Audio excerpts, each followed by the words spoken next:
வணக்கம் நண்பா. நம்ம ஹாப்பி ட்ரேடர்ஸ் ஒன் சேனலை சப்ஸ்கிரைப் பண்ணி சப்போர்ட் பண்ணிட்டு இருக்க அனைத்து நல்லுள்ளங்களுக்கும் என்னுடைய மனமார்ந்த நன்றி.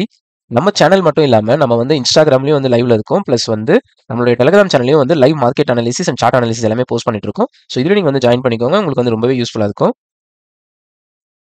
இன்னைக்கு நம்ம இந்த வீடியோல ஜின் குஷால் இண்டஸ்ட்ரீஸ் ஐபிஓ பத்தி தான் பார்க்க போறோம். என்ன பார்க்க போறோம் அப்படின்னாக்கா, இந்த கம்பெனி வந்து என்ன பண்ணிக்கிட்டு இருக்காங்க அண்ட் இப்போ வந்து இவங்க வந்து ஐபிஓ வராங்க. ஸோ இந்த கம்பெனி வந்து இவங்களோட ஃபினான்ஷியல்ஸ் எப்படி இருக்கு, ஸோ இதுல வந்து நமக்கு வந்து growth பொட்டன்ஷியல் இருக்கா, இல்லைனா வந்து இந்த கம்பெனியோட ஐபிஓ வந்து ஒரு டிசாஸ்டரா, பிளஸ் கேமார்க் பிரீமியம் எவ்வளவு இருக்கு, அப்ளை பண்ணலாமா வேணாமா, நான் ஃபைனல் டிசிஷன்ஸா வந்து அப்ளை பண்ண போறேனா இல்லையான்ற உட்பட அனைத்தையுமே நம்ம இந்த வீடியோக்குள்ள வந்து பார்க்க போறோம்.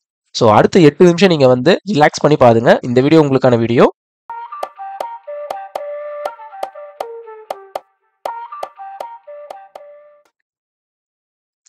நண்பர்களே, இந்த ஜின் குஷால் இண்டஸ்ட்ரீஸ் ஐபிஓ பார்த்தோம் அப்படின்னாக்கா, இந்த கம்பெனி வந்து இந்தியாவில் இருக்கிற ராய்ப்பூர் அண்ட் சத்தீஸ்கர்ல வந்து 2007 வந்து இது பண்ணியிருக்காங்க, ஃபவுண்ட் பண்ணியிருக்காங்க.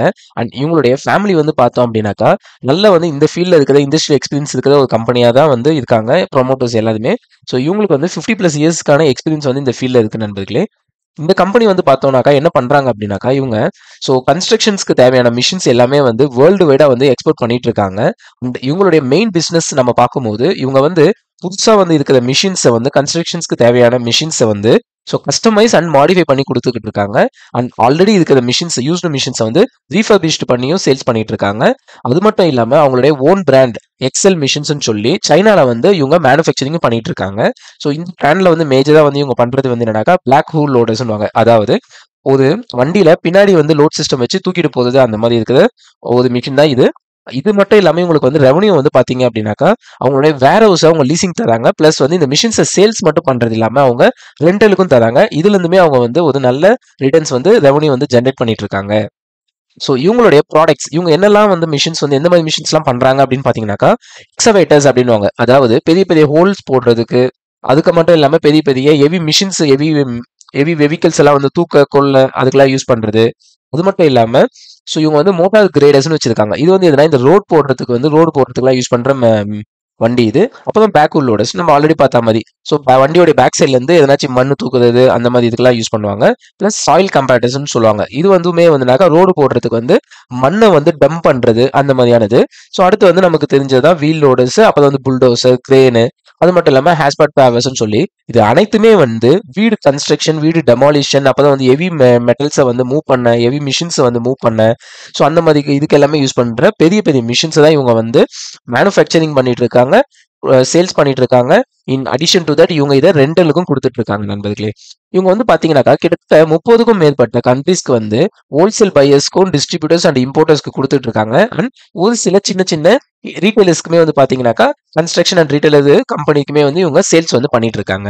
அண்ட் இவங்களுடைய கடந்த 3 வருஷத்துல பார்க்கும்போது இவங்களோட மெஜாரிட்டி ஆஃப் எக்ஸ்போர்ட்ஸ் எல்லாம் பாத்தீங்கன்னாக்கா 10க்கும் மேற்பட்ட கண்ட்ரீஸ்ல இருக்கு. அதுல மேக்ஸிமம் பாத்தீங்கன்னாக்கா Mexico, UAE, Australia, Netherlands and யூகேக்கு தான் வந்து இவங்க சப்ளை பண்ணிட்டு இருக்காங்க. நண்பர்களே, இவங்களுடைய கம்பெனி வந்து பார்த்தோம் அப்படின்னாக்கா கிட்டத்தட்ட வந்து இவங்க ரீஃபர்பிஷ்மெண்ட் ஃபெசிலிட்டி வந்து ஒன்று வச்சிருக்காங்க ராய்ப்பூர்ல. இது வந்து கிட்டத்தட்ட 30,000 ஸ்கொயர் ஃபீட் வந்து இருக்கு இந்த சத்தீஸ்கர்ல இருக்கிற ராய்ப்பூர்ல.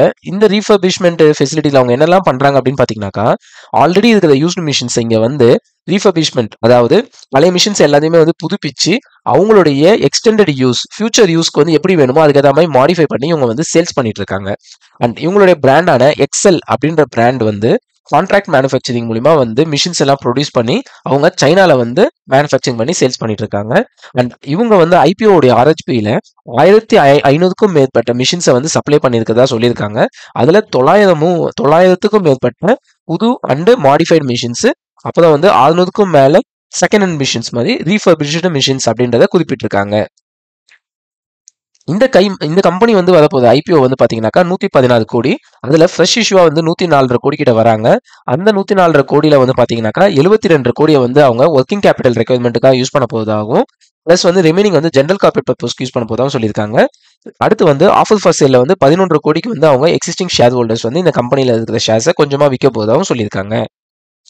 நண்பர்களே, நான் வந்து உங்ககிட்ட இருந்து எதிர்பார்க்குறது என்ன அப்படின்னாக்கா, நம்ம சேனலை வந்து நீங்க வந்து இந்த சேனல் உங்களுக்கு பிடிக்கும் பட்சத்தில் நம்ம சேனலை வந்து நீங்க வந்து லைக் பண்ணி, கமெண்ட் பண்ணி, உங்களுடைய நண்பர்கள் மற்றும் ஃபேமிலிக்கு ஷேர் பண்ணி, நம்ம சேனலை சப்ஸ்கிரைப் பண்ணி உங்களுடைய கம்ப்ளீட் சப்போர்ட் ப்ரொவைட் பண்ணுங்க. அது என்ன வந்து இன்னமும் இந்த மாதிரி நிறைய வந்து எஜுகேஷனல் வீடியோஸ் வந்து மேக் பண்ண எனக்கு வந்து ஒரு மோட்டிவேஷனாக இருக்கும் நண்பர்களே. ஸோ இவங்க எப்போ ஐபிஓ வராங்கன்னு பார்த்தீங்கன்னாக்கா, செப்டம்பர் 25ஆம் தேதி வந்து ஐபிஓ வராங்க. ஐபிஓ வந்து க்ளோசிங் பார்த்தீங்கன்னாக்கா ஸோ 29ஆம் தேதி அதுக்கு. அண்ட் இஷ்யூ பிரைஸ் வந்து 115லேருந்து 121 ரூபாய் இருக்காங்க ஒரு ஷேருக்கு. இந்த ஷேர் வந்து ஆல்ரெடி கிரே மார்க்கெட் ப்ரீமியம் வந்து இருக்குன்றதுனால ஹையர் பிரைஸ் பேண்டான 120 ரூபாய்க்கு அப்ளை பண்றவங்களுக்கு ஸோ பேஸ்ட் ஆன் லாட்ரி பேசிஸ்ல வந்து நமக்கு வந்து ஷேர் அலாட்மெண்ட் கிடைக்கும். மார்க்கெட் லாட் வந்து ஒரு லாட்டுக்கு வந்து 120 ஷேர். மினிமம் அமௌண்ட் வந்து நம்ம கிட்ட வந்து 14,520 வேணும். அண்ட் இதுவே நீங்க வந்து HNI கேட்டகரியில் அப்ளை பண்றீங்க அப்படின்னாக்கா 14 லாட் அப்ளை பண்ணணும். 2,03,280 அதுக்கு. பிடி HNI கேட்டகரியில் அப்ளை பண்றீங்க அப்படின்னாக்கா 69 லாட் வரைக்கும் நீங்க அப்ளை பண்ணலாம். 10,01,880 இருக்கு. நண்பர்களே, இவங்க வந்து ஐபிஓ வந்து NSE and BSE சொல்லி 2 ஸ்டாக் எக்ஸ்சேஞ்சில் தான் வந்து லிஸ்ட் டவுன் ஆக போதாங்க. அண்ட் அலாட்மெண்ட் டேட் பார்த்தீங்கன்னாக்கா 30 செப்டம்பர். ரீஃபண்ட் இனிஷியேஷன்ஸ் வந்து பார்த்தீங்கன்னாக்கா 1 அக்டோபர் தான் இருக்கு. ஷேர்ஸ் வந்து கிரியேட் ஆகுது வந்து பார்த்தீங்கன்னாக்கா அதுவும் 1 அக்டோபர் தான். ஐபிஓ வந்து லிஸ்டிங் ஆக போகுது வந்து பார்த்தீங்கன்னாக்கா 3 அக்டோபர். இவங்களோட ஃபேஸ் வேல்யூ பார்த்தீங்கன்னாக்கா ஒரு ஷேருக்கு 10 ரூபா per ஈக்விட்டி ஷேராக இருக்காங்க. ப்ரொமோட்டர்ஸ் தான் வந்து இந்த கம்பெனி வந்து ஃபுல்லாகவே ஹோல்ட் பண்ணிட்டு இருக்காங்க இப்போதைக்கு. ஐபிஓ வரும் பட்சத்தில் கொஞ்சமாக வந்து அவங்க மக்களுக்கு வந்து கொடுக்குறாங்க பப்ளிக்கு. அடுத்து வந்து பார்த்தீங்கன்னாக்கா குவாலிஃபைடு இன்ஸ்டிடியூஷனல் பையர்ஸ்க்கு வந்து 50%, அதாவது foreign portfolio investors and mutual ஃபண்டான ஆங்கர் இன்வெஸ்டர்ஸ்க்கு வந்து 50%, நான் இன்ஸ்டிடியூஷனல் இன்வெஸ்டர்ஸ்க்கு வந்து 15%, நம்மள மாதிரி ரீட்டைலர் இன்வெஸ்டர்ஸ்க்கு வந்து 35% இவங்க வந்து அலோகேஷன் வந்து அலோகேட் பண்ணியிருக்காங்க. இவங்களுடைய ஃபினான்ஷியல்ஸ் நம்ம பார்த்தோம் அப்படின்னாக்கா இவங்க போன வருடம் அண்ட் இந்த வருடம் 2 வருடத்தோட ஃபினான்ஷியல்ஸ் பார்த்தோம் அப்படின்னாக்கா அவங்களோட அசட் வந்து 110 கோடியிலேருந்து 180 கோடி கிட்ட உயர்ந்திருக்கு. டோட்டல் இன்கம் வந்து 242 கோடியிலேருந்து 385 கோடியா வந்து உயர்ந்திருக்கு. ப்ராஃபிட் ஆஃப்டர் டாக்ஸ்மே வந்து 16 கோடியிலேருந்து 19 கோடிக்கு மேலே உயர்ந்திருக்கு. ஈபிட்டா பார்த்தீங்கன்னாக்கா 27லேருந்து 28 இருக்கு. நெட்ஒர்த்துமே வந்து 43லேருந்து 86. நெட்ஒர்த் வந்து இந்த கம்பெனி ரொம்பவே சூப்பராக இருக்கு நண்பர்களே. ஏன் அந்த பாயிண்ட் நான் சொல்றேன் அப்படின்னாக்கா 43லேருந்து 86 அப்படியே டபுள் ஆயிருக்கு நண்பர்களே ஒரே ஒரு வருஷத்துலயே. ஸோ இவங்க வந்து ரொம்ப சூப்பராக வந்து growth வந்து காமிச்சிட்டு இருக்காங்கன்றது கிளியரா தெரியுது நமக்கு இதுல இருந்து. அடுத்து வந்து டோட்டல் பாரோயிங்ஸ், ஆப்வியஸா கடன் இல்லாத கம்பெனின்ற மாதிரி 46 கோடி இருந்தவங்க இப்போ 55 கோடி கிட்ட கடன்ல இருக்காங்க. பட் ஆனா இவங்க வந்து இப்போ இந்த ஐபிஓ வரும் பட்சத்தில் இந்த 55 கோடி கடன்றது ஒண்ணுமே இருக்காது நண்பர்களே. ரொம்ப கம்மியான ஒரு கடன் தான் நம்ம வந்து பார்க்கணும் இது. ஸோ இவங்களுடைய ஸ்ட்ரென்த் அப்படின்னு நம்ம பார்த்தோம் அப்படின்னாக்கா இவங்க வந்து ஸோ இந்த மாதிரி மிஷின்ஸை கன்ஸ்ட்ரக்ஷன் பண்ணி ப்ளஸ் வந்து சேல்ஸ் பண்றதுல வந்து ஸோ லீடிங்ல இருக்காங்க. ப்ளஸ் எக்ஸ்போர்ட்டும் பண்ணிட்டு இருக்காங்க UAE அண்ட் USA அந்த ஏரியாக்கெல்லாம். அடுத்து வந்து ரீஃபர்பிஷ்மெண்ட்ல வந்து இவங்க வந்து நல்ல ஒரு ஸ்ட்ராங் பேஸ் வந்து கிரியேட் பண்ணி வச்சிருக்காங்க. இது வந்து என்ன பண்ணோம் அப்படின்னாக்கா சுழற்சியான முறையில வந்து இவங்க பண்றதுனால ஈகோ ஃப்ரெண்ட்லியா அது கொண்டதுனால இது வந்து கவர்மெண்ட் சைட்லுமே ஒரு நல்ல பாசிட்டிவ் சப்போர்ட் தான் கிடைக்கும் ஃபியூச்சரிஸ்டிக்கா பார்த்தாலுமே. அதனால இது எந்த பிரச்சனையும் கிடையாது. இவங்ககிட்ட வந்து பாத்தீங்கன்னாக்கா டைவர்ஸ் மார்க்கெட் பிரசன்ஸ் வச்சிருக்காங்க. அண்ட் வந்து சைனால வந்து எக்ஸல்னு சொல்லி ஒரு பிராண்ட் வச்சிருக்காங்க.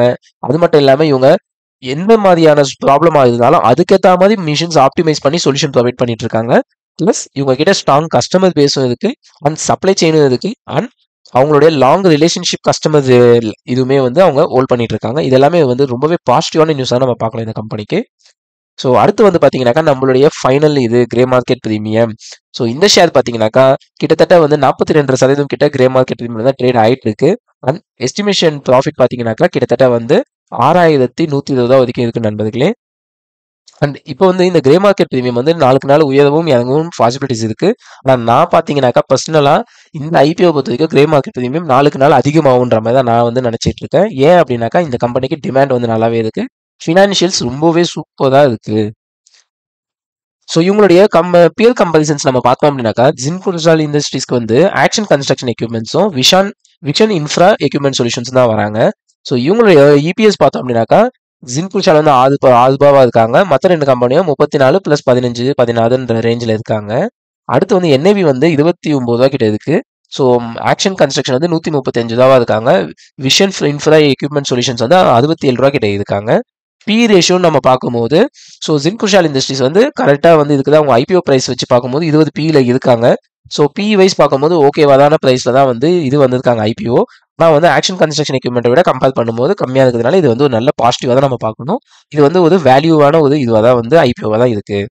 ரிட்டர்ன் ஆன் நெட் ஒர்த்துமே வந்து டீசெண்டாக இருக்காங்க. 21 கிட்ட இருக்காங்க. இது வந்து ஆக்ஷன் கன்ஸ்ட்ரக்ஷன் எக்யூப்மெண்ட்டை விட கம்மியாக இருந்தாலும் விஷன் இன்ஃப்ரா எக்யூப்மெண்ட் சொல்யூஷன்ஸை விட அதிகமாக தான் இருக்காங்க. ஸோ நண்பர்களே, என்னுடைய ஃபைனல் டிசிஷன்ஸ் நான் அப்ளை பண்ண போனா இல்லையான்னு கேட்டிங்கனாக்கா ஸோ கண்டிப்பாக என்னோட ஃபேமிலி மெம்பர்ஸ் அக்கௌண்ட்ல இருந்து எல்லா அக்கௌண்ட்ல வந்து நான் வந்து இந்த ஐபிஓ அப்ளை பண்ணலான்னு தான் இருக்கேன். நான் ஸ்ட்ராங்காகவே அப்ளை பண்ண போகிறேன் நண்பர்களே. ஸோ நீங்கள் அப்ளை பண்ணுறீங்களா இல்லையான்றதை நம்மளோட கமெண்ட் செக்ஷனில் போஸ்ட் பண்ணுங்க. அண்ட் இதே மாதிரி இன்னொரு வீடியோவில் நம்ம வந்து உங்களை வந்து பார்ப்போம். ஸோ அது வரைக்கும் நீங்கள் நம்ம சேனலை வந்து லைக் பண்ணி கமெண்ட் பண்ணுங்க. அண்ட் நம்ம சேனலை சப்ஸ்கிரைப் பண்ணிட்டு உங்களுடைய ஃப்ரெண்ட்ஸ் மற்றும் ஃபேமிலிக்கு ஷேரும் பண்ணுங்க. நன்றி நண்பர்களே.